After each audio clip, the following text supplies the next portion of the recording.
The Wii U. Not my favorite of Nintendo consoles. These were actually some pretty dark times for me as a Nintendo fan. But every now and then there would be some glimmers of light that made the Wii U worth owning. And I'm gonna be counting down those glimmers of light. This is my top 10 glimmers of light for the Wii U, or what those of you who live in the third dimension would call it, my top 10 Wii U games. A few things before we get into this list. Number 1, no remasters. Wind Waker, Twilight Princess HD, and Monster Hunter 3, yeah, banned. Number 2, no virtual console ports. So games that were on previous generations of consoles and handhelds are also banned. Number 3, I know somewhere down the line in the future once this game releases, some of Wii U guys are gonna ask, but Andrew, what about Paper Mario Color Splash? All I'm gonna do in this situation is just laugh at you, and then block you, and then unblock you to give you some hope, and then make you happy that you're unblocked, just to block you again. And while I am getting The Legend of Zelda Breath of the Wild for both the Wii U and the NX, I'm not even sure if I'm gonna play it on the Wii U, but I still feel the need to own it. It's a bad habit of mine, you know, buying games that I know I'm not gonna play. I should probably seek therapy for this. But therapy costs money, and that's money I could be using to buy games that I'm not gonna play. And one more thing, I've pretty much played all the major Wii U games outside of Mario Tennis Ultra Smash, Mario Party 10, Amiibo Festival, and Super Mario Maker. So before somebody asks where Super Mario Maker is, I haven't played it. As for Mario Tennis Ultra Smash, Amiibo Festival, and Mario Party 10, I only play games from the 5th dimension, not the 3rd dimension. So with all that being said, let's get into this.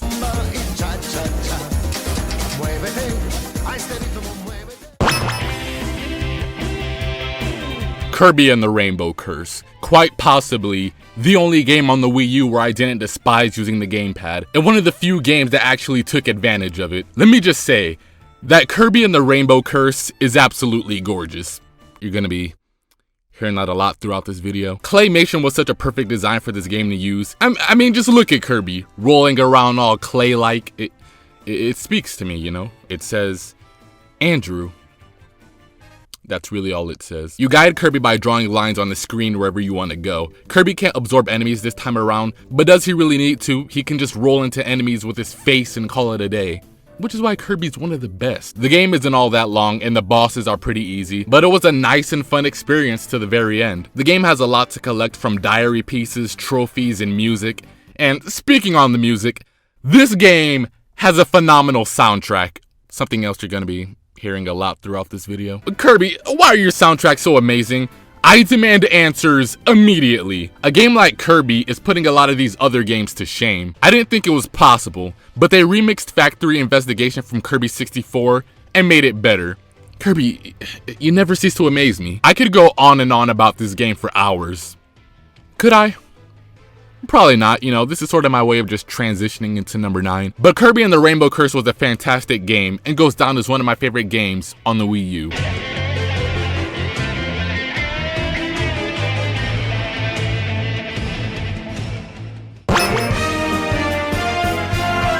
Mario Kart 8. I mean, what can I say about Mario Kart 8? You drive, and drive some more. Then you can take your skills online where you can, you know, drive. You know, it's really the perfect formula for any racing game out there. The Mario Kart franchise has always been one of the best games to play with your family and friends, and the same holds true for Mario Kart 8. Immediately you'll notice just how beautiful this game is, and it really is one of the most, if not the most beautiful game on the Wii U, proving that even though the Wii U wasn't exactly the strongest out there, it could pull off some pretty stunning visuals. The gimmick this time around was anti-gravity, where you could ride across walls and being able to take different paths with this ability. When touching somebody in anti-gravity mode, you'll do a spin and get a boost out of it. I really enjoyed this mechanic, and I would like to see it return in future installments for this series. The track selection for this game is easily the best in Mario Kart history.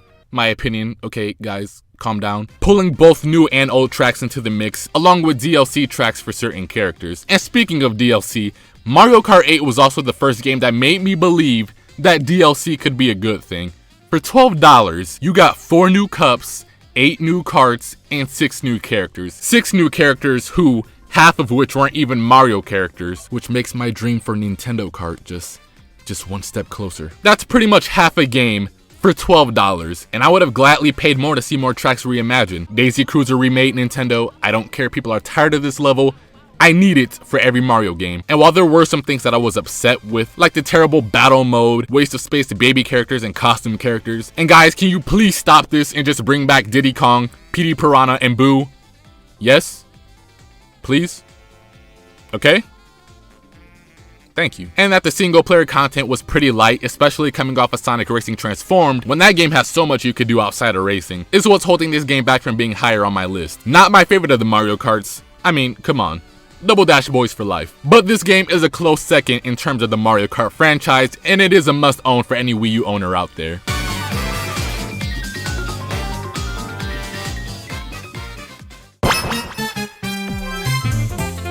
Super Mario 3D World. It certainly wasn't the big Mario title I was hoping for, but I'd be lying if I said it wasn't a fantastic game in its own right. Super Mario 3D World can be played up to 4 players, but I prefer playing this game alone because just like in Nisimbu, that's my way of saying the initials for New Super Mario Bros. U, it could get really chaotic, and that last world, it's the thing of nightmares. You can choose between 4 characters and a secret character: Mario, Luigi, Peach, and Toad. And when you've got Toad playable, everybody else just becomes automatically irrelevant. Mario controls how you'd expect him to control, except I don't think he has the triple jump, which is weird. Luigi jumps higher than everybody else, Toad is the fastest, and Peach can glide for a short period of time. This time around, the new gimmick behind this game is the cat suit. Quite possibly the best suit in the entire series. I mean, just look at Toad.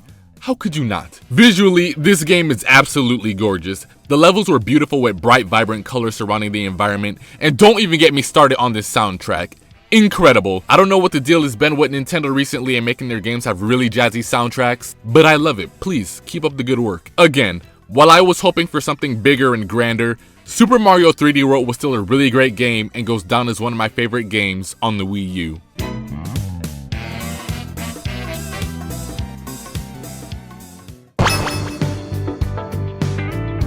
Xenoblade Chronicles X. When this game was shown in the January 2014 Nintendo Direct, it was the first Wii U game that made me go, bruh, this game looks fantastic. And when I finally got my hands on it, it was incredible. Not as good as the original Xenoblade, I mean not even close, let's just be real here, but still incredible. The game is so gorgeous that there were times that I didn't even want to fast travel. It took me like 50 minutes to reach my destination. I wanted to run by foot and just take in the beautiful environments, looking at the animals run and listening to some great music. The combat remains just as fun and engaging as the original, with new skills and classes to learn. The customization has been cranked up severely in this game, to the point where my character looks like a completely different character every time I finish customizing him. You can customize your team to wear light gear, heavy gear, no gear. The possibilities are endless with this game. I know a lot of people didn't really care for the music this time around, but I thought it was really great and had a lot of good variety from different genres. The best part of the soundtrack was easily fighting the special enemies on the map and then having uncontrollable play in the background. I love this so much. The story could have been better, and I do think having a silent protagonist was the wrong way for this series to go, especially since Shulk was a fantastic character. One of my favorite of all time. I mean, your character just sort of stands there the entire time doing nothing, menacingly. Getting my mech in this game, it was like a religious awakening. This was one of the most memorable moments that I'm gonna have on the Wii U. After running around doing missions for like 30 hours and then completing your exams to qualify to ride a mech was so worth it. That Walk of Honor, it was amazing. But mechs, giant robots, exploration are all things that I like, which is why Xenoblade Chronicles X is one of my favorite games on the Wii U.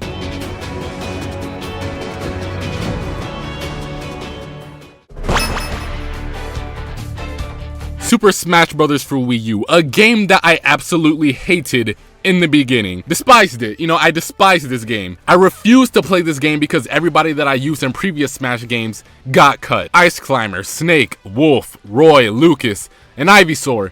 Nowhere to be found. So I dropped this game in less than a week, never to touch it again. Yes, I said the word again, like again, because it sounds more dramatic that way. But when the DLC was announced for this game and we got characters like Roy, Lucas, Bayonetta, Ryu, Mewtwo, and Cloud, I decided to go back to this game and give it a try, and I absolutely loved it. I couldn't put the game down because it was just way too much fun. I even went back to try some of the older characters from the original roster, and I had a blast with those characters as well. Look at that. Hated the game in the beginning, loves the game now. I feel like this arc of Super Smash Bros. For the Wii U saga has It's been pretty good for my character development. This game is stacked with content that'll have you playing for hours upon hours. Gameplay wise, I still prefer Melee, okay, Andrew Melee try hard. But even then, the gameplay for this game was very good. Everything from the roster, the stages, the fact that they even let you play every stage in Omega mode for everybody who hates quote unquote gimmick stages, the music remixes, and the online, which, you know, it really didn't have much competition going on in that area. I thought this game did a really good job at. I do think the items in this game are a bit ridiculous and OP, but fun nonetheless. Just, you know, when you go back to making another Smash Brothers game, Ice Climbers, it still hurts my soul a little bit to see them gone. But Super Smash Brothers for the Wii U is still a really great game. My second favorite in the franchise. Go play it, it's great.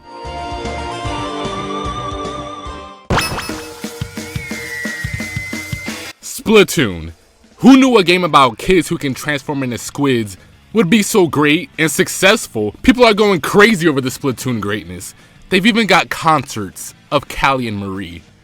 Yeah, I want to go. One of the best ideas Nintendo has had in a long time. Splatoon has managed to make a guy like me, who, you know, hates people, love playing this game online with others. A shooter at that. A genre that I really don't care much about unless it's something over the top and cool.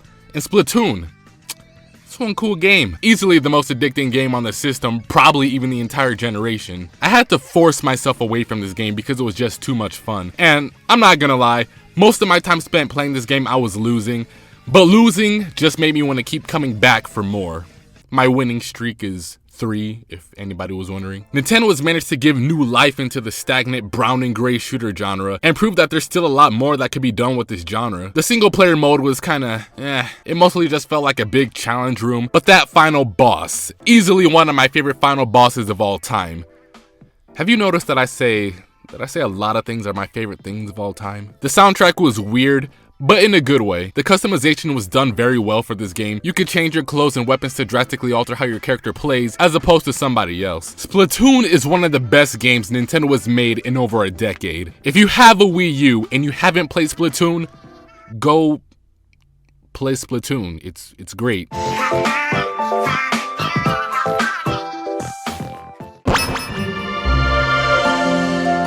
When I originally made this video in 2015, which has now been deleted because it was terrible. I wanted to kill myself after watching that video. It was so bad. There was one game that people kept getting mad about because it wasn't on my top 10 Wii U games list. And even I got mad at myself because it wasn't on that list. That game was Pikmin 3. You know how for a while now Nintendo's been like changing their franchises for the worse and taking things that we loved out of previous entries and completely scrapping it in favor of something that the series was never about? Well, Pikmin 3 did not do that. It didn't suddenly turn into some first-person shooter where you shoot Pikmin at things and then they listen to your command. And thank you.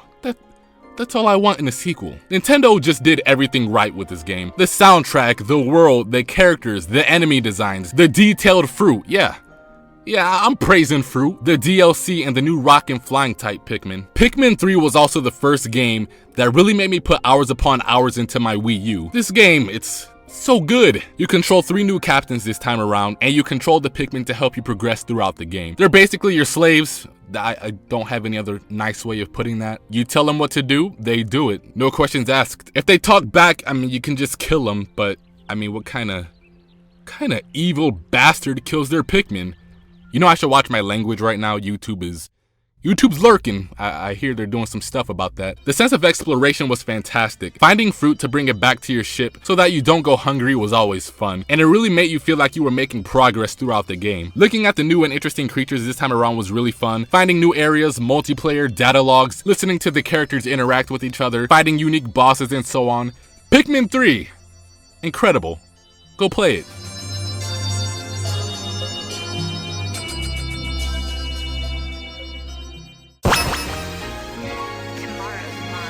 Bayonetta 2. This game is absolutely incredible.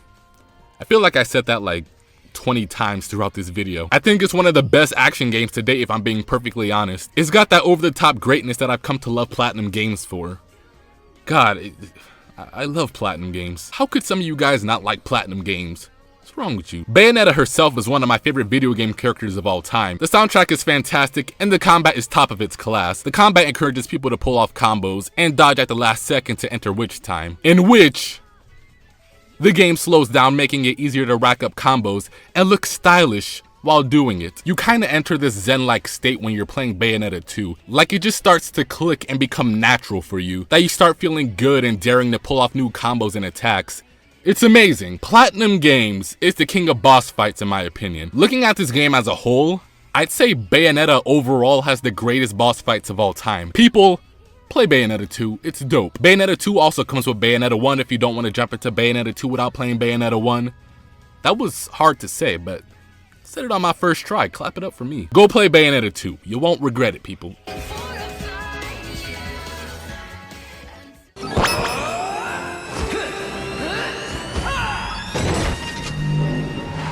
Team, unite up!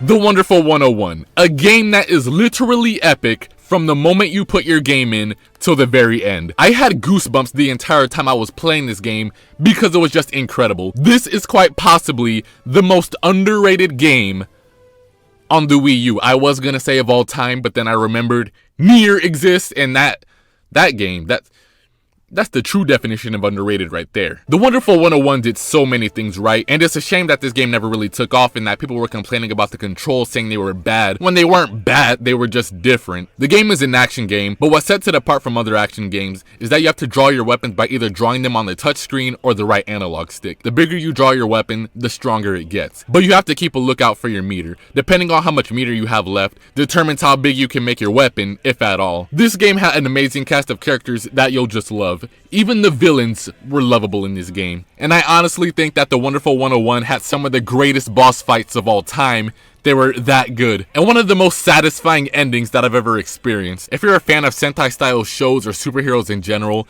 I think you'll really love the Wonderful 101 and you should give it a try. Well, we're almost done with this video. And then I'll be gone for like, I don't know, another 3 months. But before we get to the #1 spot, here are your honorable mentions.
After all of these years, 2 years, okay, Donkey Kong Country Tropical Freeze is still my favorite Wii U game ever made. I know we were all upset by the initial reveal of this game. We were hoping for a new Metroid game, but what we got was another Donkey Kong game. And it didn't help that Reggie Fils-Aimé flew all the way out to the VGX hyping some major announcement wearing a Samus pin just to be like,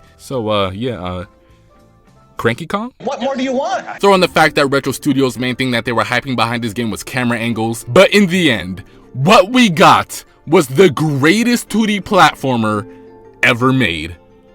In my opinion. I feel like I need to say that last part because I know how you guys take these things. Where do I even begin? Tropical Freeze definitely deserves the #1 spot on this list. It has everything I could possibly ask for in a 2D platformer. Character physics that drastically alter how the game is being played. Amazing levels where no two levels felt the same. It was actually one of the very few games where I loved the ice stages. The game is really challenging and it has some of the best level design I've ever experienced in a platformer, period.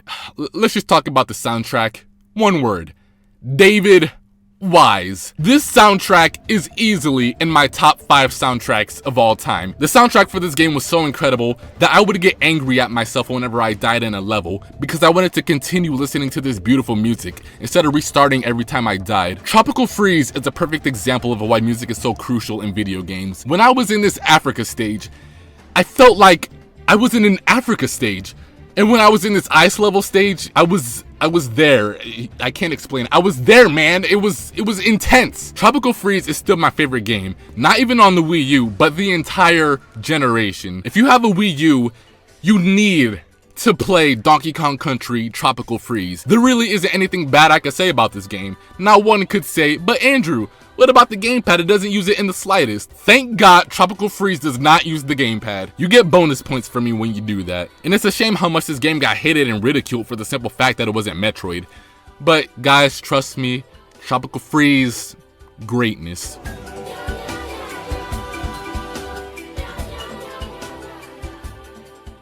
Welp, this is my final video on the Wii U, people. I know, it's kind of a sad thing that I'll probably never make a video about the Wii U again. But, you know, now that I look at my videos, I've only made like 4 videos on the Wii U. The Wii U certainly wasn't the best system out there, and it did have a lot of problems. But it had some really great games on the system, even if it was a really small variety. Games I can see myself going back to play years down the line. Some of my favorite games of all time came out on the Wii U, like Tropical Freeze, Wonderful 101, Bayonetta. You guys saw the list, why am I renaming these games? Whatever the future holds for Nintendo is still a mystery with this whole NX thing, and I kind of wish they'd show it already because I kind of feel myself slipping into insanity with all these rumors. But it sounds exciting, I guess, and I can't wait to see what they do with their next system. Thanks for watching, guys. Let me know what you guys think in the comment section below. Do you agree? Do you disagree? Let me know in the comments. I'll talk to you guys later. Take care. I don't know if you guys could tell, but I was very sick throughout this entire video. And have a good one.